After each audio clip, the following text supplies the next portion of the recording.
Assalamualaikum warahmatullahi wabarakatuh.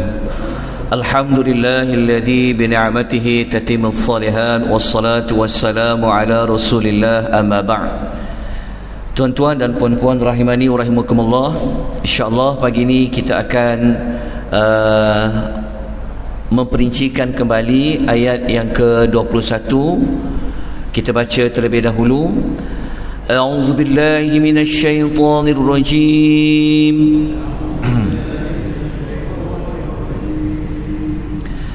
أَمَّنْ هَذَا الَّذِي يَرْزُقُكُمْ إِنْ أَمْسَكَ رِزْقَهُ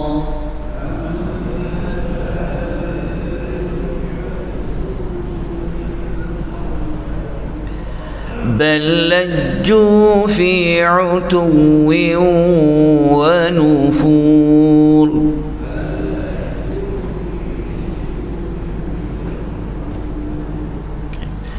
Ayat yang ke-21, Allah Subhanahu wa taala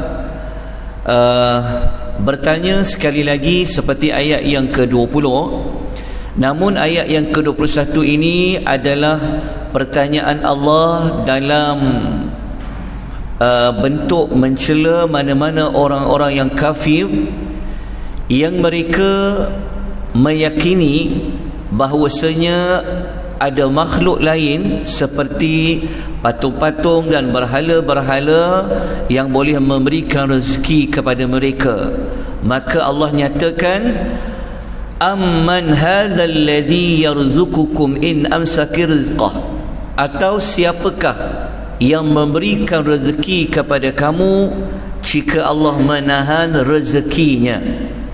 Pertanyaan ini telah kita sebut pada hari semalam adalah pertanyaan yang berbentuk mencela bagi mana-mana yang mempercayai ada makhluk lain yang dijadikan sebagai tempat untuk memperolehi rezeki, sedangkan hanya Allah sahaja yang boleh memberikan rezeki. Namun begitu, balajju fi utuwin, bahkan mereka terus menerus berada di dalam utu, kesombongan, wa nufur, dan mereka juga menjauhkan diri. Ayat ini tuan-tuan dan puan-puan, kalau kita rujuk kepada makna lajju, dalam kitab Mufradat Al-Gharib Al-Asfahani mengatakan perkataan al-lajaju bererti terus menerus atau keras kepala dalam melakukan suatu perbuatan salah ataupun dalam pertengkaran.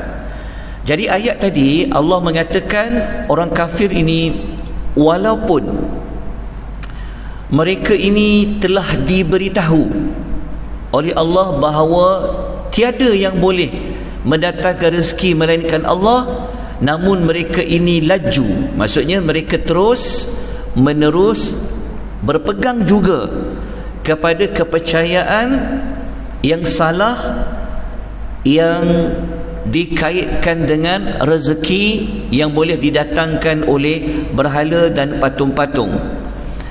Jadi kita lihat apakah ulasan yang lebih terperinci yang dikemukakan oleh Al-Imamu Ibnu Kathir. Al-Imamu Ibnu Kathir dalam tafsir Al-Quranul Azim, beliau mengulas ayat yang ke-21 ini. Tidak ada seorang pun yang dapat memberi rezeki atau menolak rezeki, mencipta dan menolong kecuali Allah Azza wa Jalla. Tiada sekutu bagi Allah di dalam bab memberikan rezeki. Maknanya Allah ni dialah satu-satunya yang boleh datangkan rezeki, yang boleh tahan rezeki itu, yang boleh luaskan rezeki, yang boleh sempitkan rezeki itu. Kata Al-Imam Ibnu Kathir, mereka tahu perkara tersebut, namun mereka tetap menyembah selain daripada Allah Azza wa Jalla. Sebab itu Allah Ta'ala kata perkataan balaju, bahkan mereka terus menerus. Kenapa ada perkataan bahkan mereka terus menerus? Maknanya mereka seperti memperakui kenyataan itu, tetapi mereka tetap sombong, tidak mahu menerima fakta itu secara benar. Mereka menyembah selain dari Allah Subhanahu wa taala. Okey, untuk ayat lain, kalau kita nak rujuk tentang Allah inilah segala-galanya yang menjadi sumber rezeki, kita boleh lihat dalam surah Yunus ayat 31. Ayat ni sebenarnya bagi jawapan ketika mana Allah bertanya kepada mereka tentang Tuhan tu, mereka jawab apa? Ada dinyatakan dalam surah Yunus ayat nombor 31. Ketika Allah katakan, yang bermaksud, ayat ni bermaksud, bertanyalah kepada mereka yang musyrik itu. Musyrik maksudnya penyembah berhala dan patung-patung. Tanya kepada mereka, tanya kepada mereka, siapakah yang memberi rezeki kepada kamu dari langit dan bumi? Soalan nombor 1. Atau siapakah yang menguasai pendengaran dan penglihatan? Yang ketiga, siapakah yang mengeluarkan makhluk yang hidup dari yang mati? Makhluk yang hidup dari yang mati tu contohnya apa? Macam telur keluar ayam, betul lah contoh. Dan yang mengeluarkan sesuatu yang mati daripada yang hidup. Ditanya lagi soalan, siapa pula yang mentadbirkan segala urusan? Fasayaquluna Allah. Mereka yang musyrik itu akan menjawab dengan berkata, Allah. Maka katakanlah kepada mereka, kalau begitu, kenapa kamu tidak mahu bertakwa kepadanya? Okay, jadi ayat ini menunjukkan apa? Mereka seperti memperakui akan tentang apa? Allah Subhanahu wa taala itu. Tetapi pada real hidupnya, hakikat hidupnya, mereka masih lagi mempercayai ada makhluk-makhluk lain yang ada kuasa memberikan pertolongan, macam ayat 20 kita belajar semalam. Dan dalam ayat 21 mereka masih lagi ada berfikir makhluk-makhluk lain itu juga boleh mendatangkan rezeki. Jadi ayat-ayat ini seperti ayat 21 dan ayat 20, Allah membersihkan tentang mana-mana sekutu yang boleh digandingkan dengan Allah dari sudut memberi pertolongan dan juga rezeki. Baik, tuan-tuan, ayat ini apa yang kita dapat belajar? Okey, pelajaran nombor 1, tiada sesiapa yang boleh memberikan rezeki melainkan Allah yang amat pemurah. Kita kena pegang maklumat itu. Jadi kalau tuan-tuan nak tambah lagi maklumat lain, mungkin tuan-tuan boleh gunakan, ada 2 nama Allah ya, yang berkaitan Allah tu maha memberi rezeki. Yang pertama nama apa? Ar-Razzaq. Satu lagi Ar-Raziq. Itu 2 nama Allah. Satu Ar-Razzaq, satu lagi Ar-Raziq. Ada 2 di dalam Al-Quran. 2 nama Allah yang menunjuk kepada Allah ini Tuhan yang maha menggunakan rezeki. Jadi kita kena pegang maklumat itu betul-betul. Pegang. Bukan bos kita bagi rezeki, bukan kerajaan Malaysia yang bagi rezeki. Yang bagi rezeki siapa? Allah. Bukan majikan bagi rezeki. Tapi kita kena pegang, bersihkan kita punya pegangan rezeki ni. Apa adalah Allah. Jelas ya? Orang yang paling kaya kat dunia ni pun senarailah siapa paling kaya dekat dunia ni, dia dapat dari siapa? Apanya adalah Allah. Ini adalah akidah yang benar yang kita kena pegang betul-betul. Okay. Pelajaran nombor 2, orang kafir ni mereka terus menerus berada di dalam kesesatan. Kenapa? Kerana mereka menolak kebenaran yang disampaikan. Okey, kebenaran disampaikan tadi itu apa? Bahawasanya tiada siapa yang boleh mendatangkan rezeki. Kalau Allah nak tahan rezeki tu, siapa lagi yang boleh bagi kalau bukan Allah Subhanahu wa ta'ala. Ini kita telah kuatkan tadi dengan surah Yunus. Ayat nombor berapa tadi? Ayat nombor 31. Ada banyak ayat lain, tapi cukuplah ayat 31 ini menjadi sokongan kepada pengajaran yang kita telah pelajari. Tuan-tuan, ada satu lagi ayat lain yang Allah mengemukakan kenapa Allah ini la ilaha illallah. Kenapa Allah ini merupakan satu-satunya Tuhan yang layak untuk diibadahi dan disembah? Antara jawapannya ada kaitan dengan rezeki. Okay, dalam surah Al-Ankabut ayat nombor 17, muka surat 398 ayat ni dalam Quran, Allah mengatakan, ini ayat ni kita gunakan untuk sokong lagi, menguatkan lagi dua pengajaran yang pertama tadi. Kalau kita baca terjemahan ayat je, Allah kata, sesungguhnya yang kamu sembah selain Allah itu hanyalah berhala-berhala, dan kamu telah membuat kebohongan. Sesungguhnya apa yang kamu sembah selain Allah itu tidak mampu memberikan rezeki kepada kamu, maka mintalah rezeki daripada Allah Azza wa Jalla. Sembahlah dia, bersyukurlah kepadanya, hanya kepadanya kamu akan dikembalikan. Okay, tuan-tuan, selesai untuk dua pengajaran yang boleh kita ambil daripada ayat yang ke-21 ini, yang jadi panduan kepada kita untuk kita meneruskan kehidupan kita berdasarkan ayat yang ke-21 ini. Mari kita lihat sama-sama apa yang kita perlu tambah baik.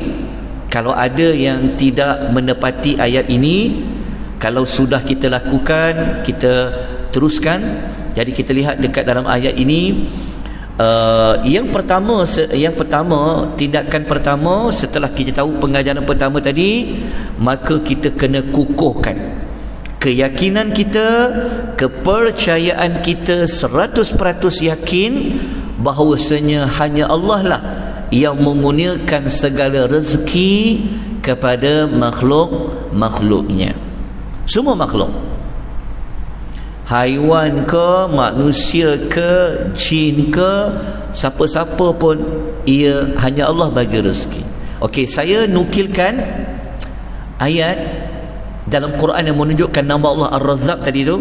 Cuba tuan-tuan perhatikan surah Az-Zariyat ayat nombor 58. Allah mengatakan dia ni siapa?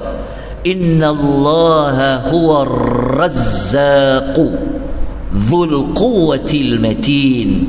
Sesungguhnya Allah, dia sahajalah yang memberikan rezeki. Okay, itu nama dia apa? Ra tu dia ada sabdu, dengan zai tu ada sabdu. Ar-Razzaqu. Ar-Razzaqu. Okay, saya tunjukkan bukti pada tuan-tuan. Allah menceritakan haiwan-haiwan ni pun Allah yang bagi rezeki. Kita tengok. Okay, cuba kita lihat gambar burung. Kan? Dia tak ada kerja tetap. Macam orang kerja government 25 hari bulan dah gaji dah. Betul. Tetapi kalau dia belajar, dia baca ayat Quran, dia kenal Allah, dia akan yakin rezeki dia ada. Sebab bumi Allah ni luas. Kita dah belajar tempoh hari, kan? Allah suruh berjalan di mana-mana sahaja bumi dia. Makanlah rezeki Allah. Dia kena pegang rezeki itu ada. Dalil dia, kalau kita tengok dalam surah Hud ayat nombor 6, Allah mengingatkan tentang rezeki. Allah mengatakan, wa ma min dabbatin fil ardi illa 'ala Allahi rizquha. Dan tidak ada sesuatu pun daripada makhluk yang melata. Allah tak ada kata selagi dia bernyawa, tak kira haiwan ke, manusia ke, tak ada satu pun yang makhluk yang melata kat muka bumi Allah Ta'ala ini, melainkan Allah jualah yang menanggung rezekinya. Boleh faham tak, tuan? burung yang dia cari makan untuk anak dia. Dia tak tahu dia nak pergi ke mana, tapi dia berusaha kembangkan kepaknya, jalan dia cari terbang. Oh, ada rezeki ulat yang dia jumpa, sebab Allah tanggung rezeki dia. Betul tak? Cicak, mana dia tahu ada rezeki untuk dia? Dia keluar, oh ada rezeki untuk dia. Semut-semut, ada rezeki untuk dia. Sebab Allah yang kata di dalam surah Hud ayat yang ke-6, bahkan Allah Ta'ala kata apa? Wa ya'lamu mustaqarraha wa mustawda'aha. Allah tahu tempat tinggal makhluk-makhluk ini di mana. Allah beritahu kepada kita dalam surah Hud. Jadi kalaulah haiwan itu juga Allah boleh tanggung rezekinya ada, macam mana dengan kita al-insan? Okay. Kemudian kita tengok gambar semut ini. Kecil semut ni, tapi dia boleh bawa makanan dia yang lebih besar daripada tubuh badan dia. Macam mana dia boleh dapat rezeki ni? Allah sebut dalam surah Al-Ankabut ayat nombor 60, muka surat 403. Ayat ini boleh ditemukan. Allah Ta'ala kata apa? Wa ka'ayyim min dabbatin la tahmilu rizqaha Allahu yarzuquha wa iyyakum. Tengok Allah kata apa? Berapa banyak binatang yang tidak membawa rezeki bersamanya, Allah yang memberi rezeki kepadanya dan kepada kamu. Jelas sama? Boleh faham tentang rezeki? Sebab itu sebenarnya tidak ada istilah untuk kita menganggur sebenarnya. Kalau dia kata saya tak ada kerja, sebenarnya dia kena pegang rezeki tu ada. Mungkin bentuknya berbeza, mungkin dia dah kena cari rezeki luar bidang dia, luar minat dia. Mungkin tak ada dekat sini tapi ada di tempat lain. Sebab Allah jamin rezekinya. Sebab itu kita katakan dekat tindakan yang kedua, bertawakal kepada Allah setelah apa? Berusaha dalam urusan rezeki. Maknanya kena usaha, kerja, cari. Tuan-tuan, saya nukilkan satu hadis dalam riwayat Ibnu Majah. Nabi pesan tentang rezeki ini. Nabi kata apa?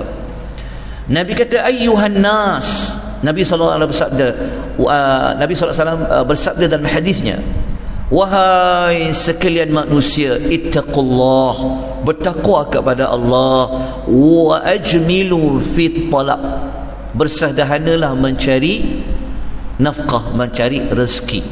Sederhana ni maksudnya tidaklah terlalu tamak, lepas tu tidak ambil yang haram. Cari, Nabi kata cari rezeki itu dalam keadaan yang sederhana. Kenapa kata Nabi? Ini kerana sesungguhnya seseorang tidak akan mati sehinggalah sempurna rezekinya, meskipun rezeki itu bergerak lambat. Maksudnya Nabi kata apa? Selagi hidup, selagi itu ada rezeki. Selagi hidup, selagi itu ada rezeki. Bila rezeki kita tamat, mati saja, tamatlah rezeki kita. Maka pegang, yakin benar-benar kepada Allah Azza wa Jalla, pegang kepada hadis Nabi sallallahu alaihi wasallam. Okey, untuk menggalakkan lebih kuat berusaha, tawakal kepada Allah, Nabi minta kita berusaha bertawakal macam burung. Nabi kata apa? Kalaulah kamu berserah kepada Allah dengan penyerahan yang sebenar-benarnya, pasti Dia memberi rezeki kepada kamu seperti mana Dia memberi rezeki kepada burung. Burung itu keluar pagi dengan perut yang kempis dan balik petang dengan perut yang penuh. Hadis riwayat Tirmizi hadis sahih. Apa kita dapat belajar dengan kisah burung ni? Burung ni walaupun dia kecil, tapi dia usaha keluar tu dengan apa? Dia terbang lah. Dia terbang tu, dia usaha keluar tu, maksudnya dia dia usaha, dia tawakal. Dia tak tahu pun mana nak cari ulat nak makan ni, mana nak cari makan ni, tapi dia berserah diri kepada Allah dengan dia terbang juga cari makanannya, hidup dia. Jadi kita kena jadi seperti burung yang berusaha mencari rezeki. Baik tuan-tuan, ayat yang ke 22, ni bukan 21 ya, saya tersalah tulis, dalam perbaiki. Ini ayat nombor 20, ayat yang ke 22. Tapi ayat 20, ayat yang ke 22 ni dia dah fokus kepada topik yang lain. Jadi kita selesai tentang ayat yang ke-21, iaitu tentang hakikatnya Allah yang berikan rezeki. Ayat 20, Allah lah yang hakikatnya yang dapat memberikan pertolongan. Okay, kita baca dulu ayat nombor 21, tapi kita tak akan ulas lagi pagi ni kerana waktu kita pun dah memasuki jam yang ke-21. Kita baca dulu ayat ni sebagai penutup. A'udzubillahi minasyaitonirrajim. أفمن يمشي مكبا على وجهه أهدى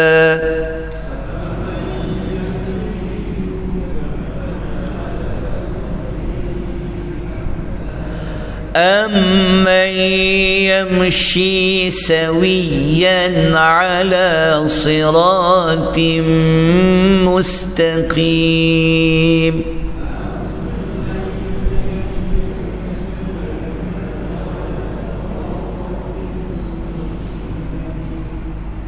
Ayat ni tentang perumpamaan dua jenis manusia yang berjalan mukanya ke bawah dan yang berjalan lurus mukanya ke atas. Adakah sama dua jenis manusia ini? Ini kita akan bincangkan pada keesokan pagi insya-Allah. Moga-moga kita dapat menambahkan lagi rasa iman kita kepada kekuasaan Allah, kepada Allah ini menjadi sumber rezeki dalam hidup kita. Maka selayaknya dan sepatutnya kita meyakini tentang Allah Subhanahu wa ta'ala sajalah yang dapat memberikan perlindungan, pertolongan dan rezeki kepada kita, tiada yang lain. Kita sudahi pengisian kita pada pagi ini dengan membaca tasbih kafarah dan suratul 'Asr. Subhanakallahumma wa bihamdika asyhadu an la ilaha illa anta astaghfiruka wa atubu ilaik.